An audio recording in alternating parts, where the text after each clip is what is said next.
Om Swastiastu. Sebelumnya, perkenalkan saya Putri Aditawati dengan NIM 23111186 dan rekan saya. Perkenalkan, nama saya Ibu Dianti dengan NIM 23111239 dan rekan saya. Perkenalkan, nama saya Ibu Putri Maharani dengan NIM 23110313. Baik, perkenalkan nama saya Ibu Diantari dengan NIM 2311031071 dan rekan saya. Perkenalkan, nama saya Yudhika Agariasi dengan nomor NIM 23111314. Baik, perkenalkan nama saya Ibu Agnes Putra Dewi dengan NIM 2311031082 dan perkenalkan saya Pak Muhammad dengan NIM 23110310. Baik, di sini kami dari kelompok 4 akan membawakan permainan dengan tema Symphony of Victory dengan materi drama dan keterampilan berbahasa. Baik, untuk teman-teman bisa menjelaskan.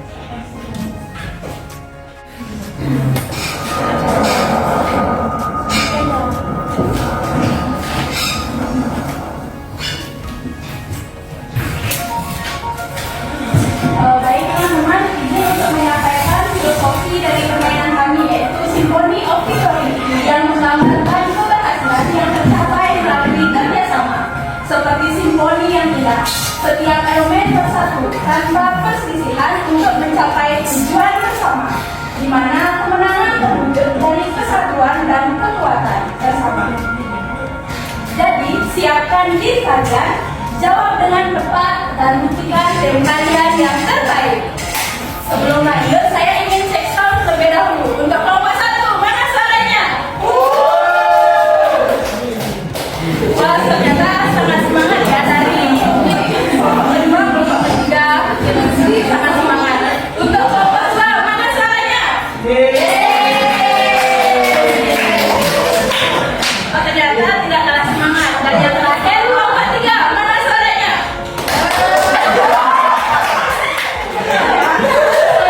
Ternyata kelompok 3 agak loyo ya. Semua sudah berkat elektroniknya ditutup. Baik, karena semuanya sudah siap, kita langsung saja bersama.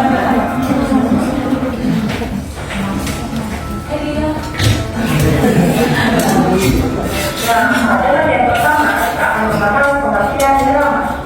Apakah kalian tahu apa itu drama? Nah, mungkin beberapa dari kalian sudah pernah menonton pertunjukan drama, tetapi tidak tahu sebenarnya pengertian dari drama itu sendiri. Secara etimologis, kata drama diadaptasi dari bahasa Yunani yaitu draumai, yang artinya bertindak atau berbuat. Nah, adapun pengertian drama menurut beberapa ahli. Yang pertama, Mongkol. Beliau mengatakan bahwa drama adalah hidup yang ditampilkan dalam gerak atau life present in action. Yang kedua, menurut Balthazar Farfagen. Menurut beliau, drama adalah suatu seni yang menggambarkan alam dan sifat manusia dalam bentuk gerakan. Yang ketiga, menurut Anne Sipardi. Nah, menurut beliau, drama adalah suatu kisah yang diceritakan melalui gerakan dan kata-kata. Yang keempat, menurut Ferdinand Brunetière. Nah, menurut beliau, drama adalah suatu karya sastra yang disampaikan dengan aksi atau gerakan dan melahirkan keinginan bagi yang melihatnya. Yang kelima, pengertian drama menurut Budianta. Nah, drama adalah jenis karya sastra di mana penampilan fisiknya memperlihatkan secara verbal adanya dialog antar tokoh.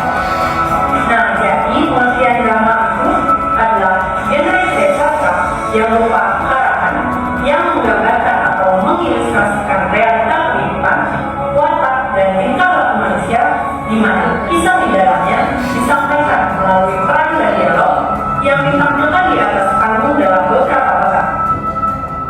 Nah, kisah dan cerita drama mengandung konflik dan emosi yang bertujuan untuk mempengaruhi orang yang melihatnya atau mendengar drama tersebut. Nah, tokoh dalam naskah drama ini biasanya diperankan oleh aktor yang memiliki kemampuan untuk menyanyikan konflik dan emosi secara utuh. Kemudian kita akan membahas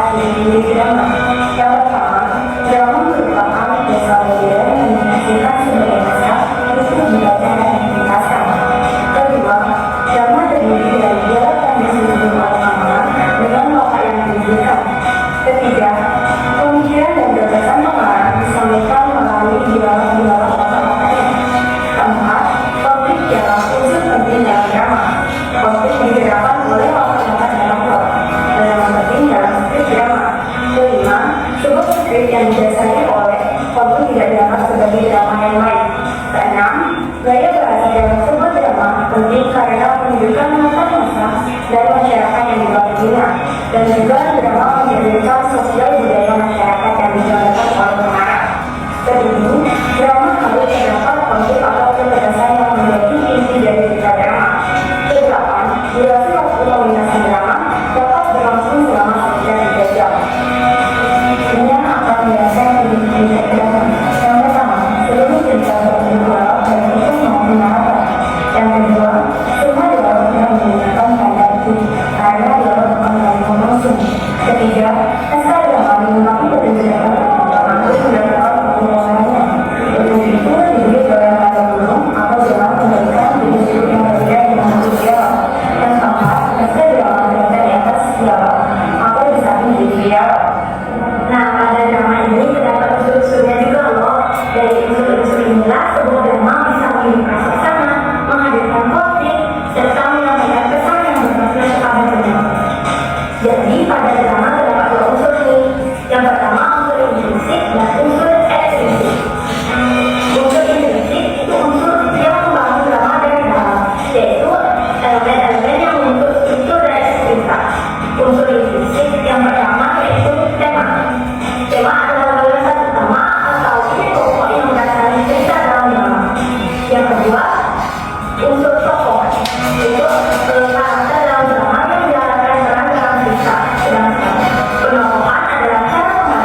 Ini jenis drama. Nah, silakan kita juga mengetahui apa apakah drama ini bisa kita lakukan sebagai hidup yang ada dalam beberapa saja? Tidak. Ada itu tidak hanya anak saja. Drama itu bisa dilakukan dalam beberapa dan ada juga yang dalam bentuknya. Nah, ada yang tidak sedih, bahkan ada yang sifatnya taat atau berusaha. Nah, jadi bisa kita katakan bahwa itu tiba lagi menunjukkan hidupnya. Nah, jadi drama jika dikategorikan menjadi tiga, yaitu berdasarkan apa yang dia lakukan, kemudian berdasarkan cara penyampaian dan berdasarkan naskah. Nah, yang pertama, jenis drama berdasarkan kejadian. Nah, jenis drama ini dibedakan kembali menjadi beberapa jenis, yaitu yang pertama, drama tragedi. Nah, drama tragedi ini merupakan drama yang ceritanya sedih. Nah, drama ini melukiskan peristiwa sejarah yang mendalam. Nah, drama tragedi ini bersifat paradoksal, yaitu melukiskan peristiwa yang berhubungan dengan kenyataan objektif.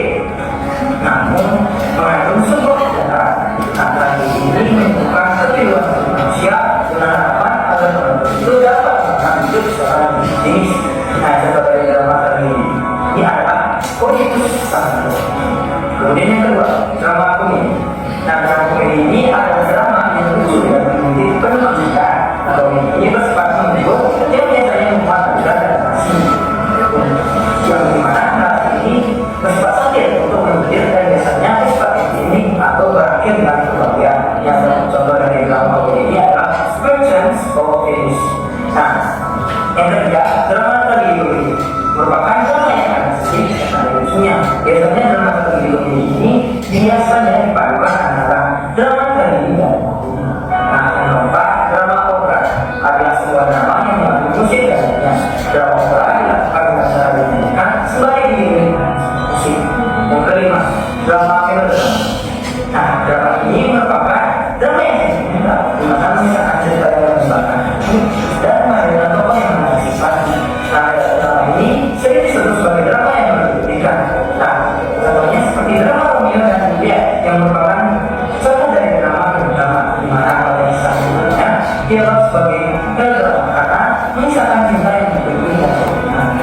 Yang keenam, drama Dagelan Antipas adalah sebuah drama yang melakukan satu bertingkat kuat belakang merangsang beberapa persoalan. Tapi cerita Dagelan ini bersifat tunggal dan besar. Biasanya cerita Dagelan itu berdasarkan pada cerita publik. Nah, hal itu dilakukan untuk menangkal dan menjelaskan contohnya seperti drama opera dan yang ketujuh, drama tabloid. Nah, drama tabloid ini merupakan drama yang tokohnya lebih mengutamakan pada bahasanya. Nah, para tokoh yang melakukan dialog hanya melakukan berbagai bahasa saja. Yang kedelapan, drama sender. Nah, drama sender ini merupakan drama dengan pembaruan kenyataan drama dengan cerita. Yang terakhir, yang kesembilan, drama prosa. Nah, drama prosa ini adalah drama yang menceritakan tentang kisah perjuangan, peperangan dan juga masa kehidupan. Nah, contohnya yaitu Mahabharata. Dua, jenis drama berdasarkan sarana penyampaian ini dibedakan lagi menjadi beberapa jenis kembali, yaitu yang pertama, drama panggung, yaitu drama yang dilakukan atau dipentaskan di atas panggung sebelumnya. Kemudian yang kedua, drama radio, yaitu drama yang hanya bisa didengar. Yang ketiga, drama televisi, yaitu drama yang memiliki kehidupan dengan drama panggung. Hanya saja drama ini berada di televisi. Yang keempat, drama film, yaitu drama yang biasanya menggunakan layar lebar sebagai medianya. Yang kelima, drama wayang, yaitu drama yang biasanya diiringi dengan pergerakan dia. Nah, biasanya pemain drama ini berupa sebuah boneka, di mana boneka wayang ataupun sejenisnya. Yang keenam, drama boneka yaitu pemeran drama ini tidak memainkan aktor secara langsung, melainkan menggunakan media boneka untuk. Nah, yang ketiga, sekaligus yang terakhir, yaitu drama berdasarkan keberadaan naskah dibedakan lagi menjadi dua jenis, yaitu yang pertama drama tradisional, yaitu drama yang dilakukan secara berbeda atau tidak menggunakan naskah. Kedua, drama modern, yaitu drama yang dilakukan dengan adanya sebuah naskah. Nah, itulah mengenai jenis-jenis drama.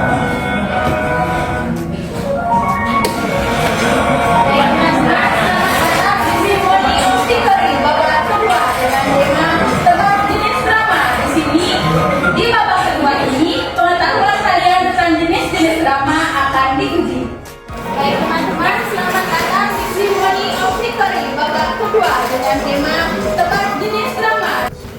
Soal nomor 1. Sebutkan 3 jenis drama berdasarkan penyajian lakon. Drama komedi, drama tragedi komedi, sama drama sentral lain. Apa? Drama Komedi, tragedi komedi, dan sentral lain. Yap, benar.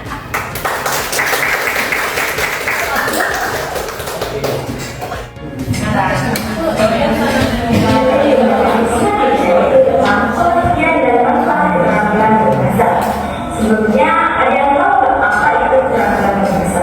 Mungkin ada yang tahu dan belumnya. Nah, jadi keterampilan berbahasa adalah kemampuan dan kecakapan seseorang dalam menggunakan bahasa yang dapat diikuti dengan menyimak, berbicara, membaca, dan menulis. Kemudian keterampilan berbahasa ini dibagi lagi menjadi 2, yaitu yang pertama adalah keterampilan berbahasa lisan dan yang kedua adalah keterampilan berbahasa tulis. Nah, kalau keterampilan berbahasa lisan itu meliputi menyimak dan juga berbicara, sedangkan keterampilan berbahasa tulis meliputi membaca dan menulis. Selanjutnya ada manfaat dari keterampilan berbahasa ini, yaitu yang pertama menciptakan kesepahaman dan kesinambungan komunikasi. Nah, keterampilan berbahasa yang baik memungkinkan terciptanya kesepahaman dan kesinambungan dalam pertukaran ide, pesan atau informasi antara pembicara dan juga pendengar. Yang kedua, keterampilan berbahasa optimal. Nah, keterampilan berbahasa yang optimal memungkinkan seseorang untuk dengan mudah mencapai tujuan komunikasinya. Yang ketiga, menghindari kesalahpahaman. Nah, dengan memiliki keterampilan berbahasa yang baik, seseorang dapat menghindari kesalahpahaman dalam komunikasi yang dapat menyebabkan ketidakseimbangan. Yang keempat adalah kreativitas dalam komunikasi. Nah, keterampilan berbahasa yang baik juga memungkinkan seseorang untuk berkomunikasi secara kreatif, menciptakan suasana komunikasi yang nyaman, dan menyesuaikan arah pembicaranya dengan benar. Kemudian yang terakhir adalah kepatuhan terhadap aturan berbahasa. Nah, kita dapat memahami dan menggunakan bahasa sesuai dengan aturan berbahasa atau aturan berbahasa Indonesia, seperti memperhatikan kata yang baku atau tidak baku, tata kalimatnya, pemilihan kata, dan artikulasi yang benar. Nah, baik, sekian penjelasan mengenai pengertian dan juga manfaat dari keterampilan berbahasa. Seperti yang sudah dijelaskan tadi, keterampilan berbahasa terdiri dari 4 aspek utama, yaitu menyimak, berbicara, membaca, dan menulis. Pertama, kita akan membahas keterampilan menyimak. Pernahkah kalian mendengar istilah menyimak?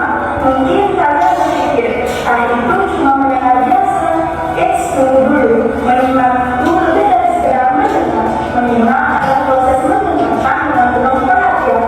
Mendengar berbeda dengan mendengarkan, walaupun sama-sama menggunakan alat pendengaran. Pada kegiatan mendengar, tidak tercakup unsur kesadaran, konsentrasi, atau bahkan pemahaman.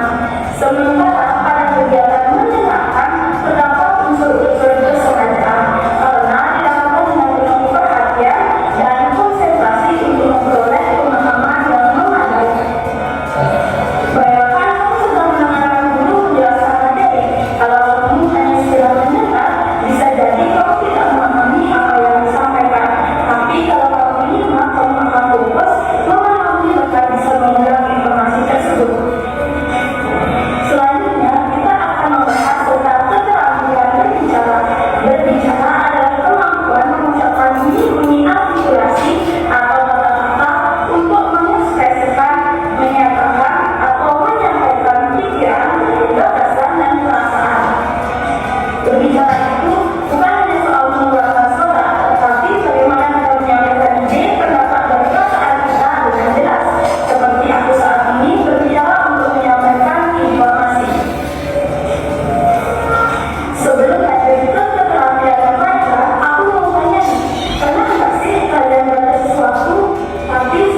Drama memiliki hubungan erat dengan betul bahasa karena melibatkan berbagai aspek bahasa secara aktif dan kontekstual.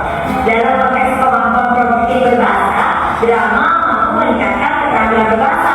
Drama merupakan salah satu metode efektif dalam meningkatkan keterampilan berbicara. Dalam drama, siswa dilatih untuk melakukan dialog dengan benar, menghafalkan dengan baik, serta menyesuaikan intonasi dan ekspresi agar makna tersampaikan secara efektif. Dialog merupakan elemen utama dalam drama, sehingga tanpa dialog sebuah drama tidak dapat disebut sebagai drama. Selain itu, drama juga membantu siswa meningkatkan percaya diri dalam berbicara serta melatih kefasihan, kelancaran dan artikulasi. Drama juga berkontribusi dalam mengembangkan keterampilan membaca. Sebelum memainkan peran dalam sebuah drama, siswa harus membaca dan memahami naskah dengan baik. Membaca naskah drama melatih kemampuan memahami struktur bahasa, kosakata, serta makna yang terkandung dalam teks. Kemudian menulis merupakan keterampilan berbahasa yang dapat dikembangkan melalui drama.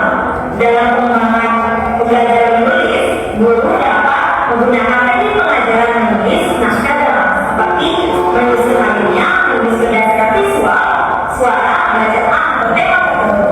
Selain berbicara, membaca dan menulis, drama juga berperan dapat meningkatkan keterampilan menyimak. Selama pementasan pelatihan drama, siswa harus menyimak dialog yang diucapkan oleh lawan mainnya untuk memberikan respon yang sesuai. Kemampuan menyimak ini sangat penting dalam komunikasi karena melibatkan pemahaman terhadap intonasi, ekspresi, serta makna yang tersirat dalam percakapan. Baik, selamat datang di Simfoni of Victory babak ketiga dengan tema tantangan bahasa. Kelompok 1, kelompok 2, kelompok 3.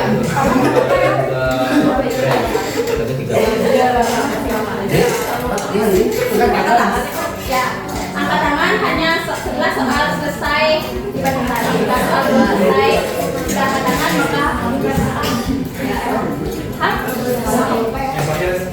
langsung saja ke soal pertama. Dalam sebuah pementasan drama, seorang aktor harus menghafal naskah dan menyampaikannya dengan intonasi yang tepat. Dalam perspektif keterampilan berbahasa, kemampuan ini berkaitan dengan keterampilan A. Membaca dan menulis, B. Mendengar dan berbicara, C. Menulis dan mendengarkan, D. Membaca dan berbicara. Siap? C. Yakin? Siap. Coba cek.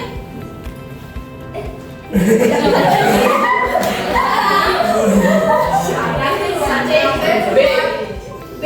Yakin?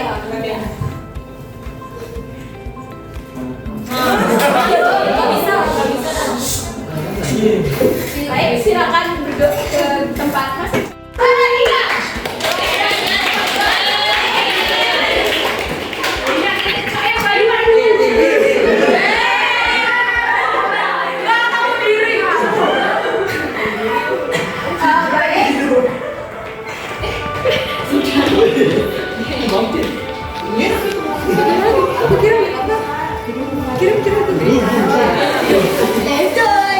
Baik, untuk teman-teman, hadiahnya akan hadiahnya.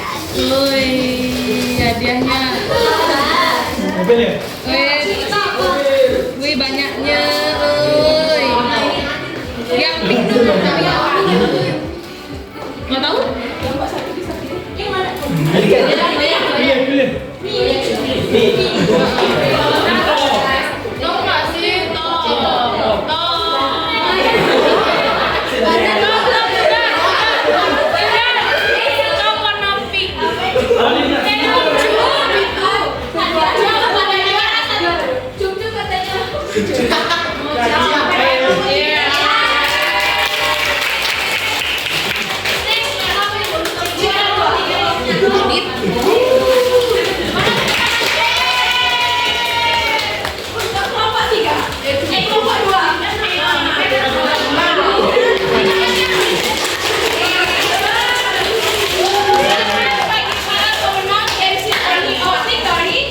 Silakan untuk teman-teman tekan kelompok 1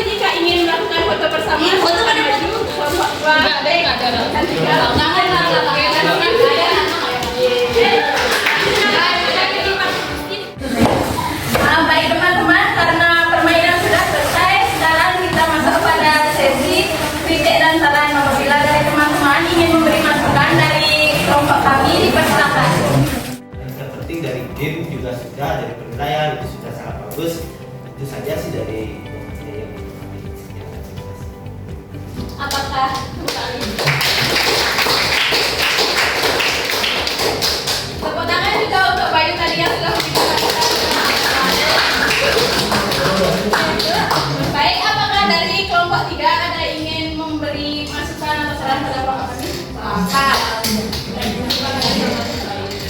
Baik teman-teman, sekian dari pemaparan materi dan games dari kelompok 4. Apabila terdapat salah kata atau tindakan yang kurang nyaman di hati teman-teman, kami mohon maaf.